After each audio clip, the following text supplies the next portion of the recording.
ورو سوال کړی دی چې زه د غریبانو سره ښه کوم او وخت په وخت صدقې او د الله په لار کې مال لګو، هیڅ چاته یې نه ویم، الله ته پته او بیا ما ته پته او هغه کس چې چا سره منډه ووه، خو کله نه کله زه دا خبرې خپلې ښځې ته کوم د دې دپاره چې دې کې هم دا صفت راشي او دا هم د غریبانانو سره مرسته کوي، او که سبا له زه نه یم نو چې دا په دې لار روان وي نو الله هماله اجر راکوي. خو شک راته دا راځي چې داسې نه د دې د لاسه زما دا عمل خراب نه شي، نو د دې کار ګنجایش په شریعت کې شتي او که نه؟ الجواب، دا خبره خو واضحه ده چې څومره یو عمل پټي نو دومره اخلاص ته نږدې،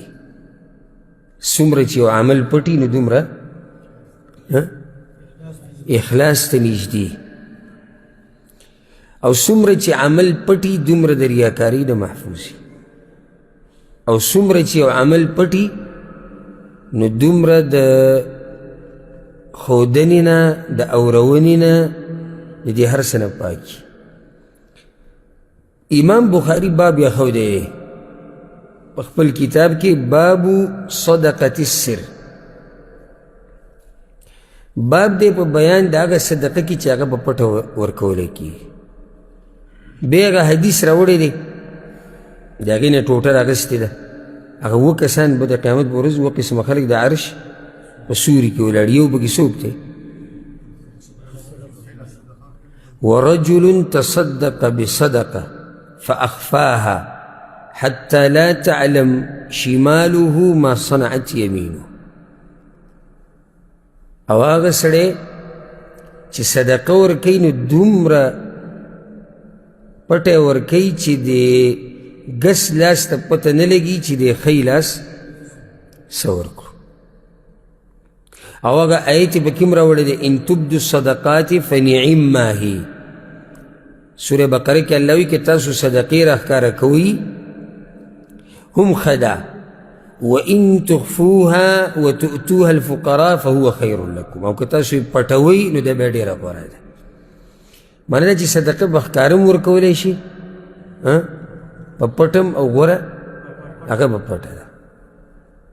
امام طبرانی یو حدیث راوړی دی سندن صحیح دی، پیغمبر صلی الله علیه وسلم وی ان صدقة السر، پټې صدقې د الله غضب ختموي. پټې صدقې ویلې، پټې صدقې د الله غضب ختموي. نو غوره دا دی چې انسان صدقې ورکوي نو هغه په پټه ورکړي، الا که چېرته په دې راښکاره کولو کې یو شرعي مصلحت وي نو بیا صحیح ده. لکه امام ابن کثیر رحمه الله خپل تفسیر کې دا خبره کړې ده، دغه آیت لاندې وی دې آیت نه دا خبر راووته چې صدقه په پټه ورکول غوره دي د دې نه چې سړی په ښکاره ورکړي، ځکه چې دا د ریاکارۍ نه سړی لرې ساتي، الا دا چې که چېرته مصلحت پکې بیا صحیح ده. مصلحت څه دی؟ لکه اوس یو سړی دی عالم دی، امام دی، امام معنی یعنې خلک یې تابعداري کوي، نو دی لازم به کله نه کله بعض کارونه ښکاره کوي. به ولې؟ چې خلک یې ویني او به په دې نقش قدم روان شي، خو په شرط دی چې دې سړي په ځان باندې یقیني چې شیطان را باندې نه زورور کېږي. که چېرته په ځان یقین نه وي نو بیا نه، خو چې په ځان یقیني چې ریاکاري پکې نه راځي او نیت مې برابر دی او دی یو عمل کله نه کله راښکاره کړي دې دپاره چې خلک یې ویني او د خلکو ته رایاد شي دا عمل او دا خلک بیا عمل وکړي، نو بیا په دې کې څه حرج هغه نشته. نو دا ورور چې خپلې ښځې ته دا خبرې کوي دې دپاره چې دا هم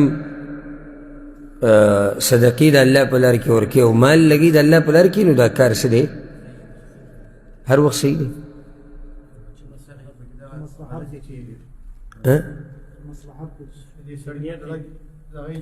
دی جواب دی نه ما دا ووایي چې یو سړي په ځان یقیني چې نیت یې نه ګډوډ کړي مصلحت خو پکې شته تاسو بیا ښځې ته ویلی شي خو چې مصلحت پکې مصلحت خو هغه بیان کړو هغه څه مصلحت وایي چې دا ښځه هم په دې لار روانه شي دا مصلحت نه دی نو دې کولی شي خو چې په ځان یقیني چې شیطان دې نشي ګډوډ کولی په نیت کې بیا صحیح ده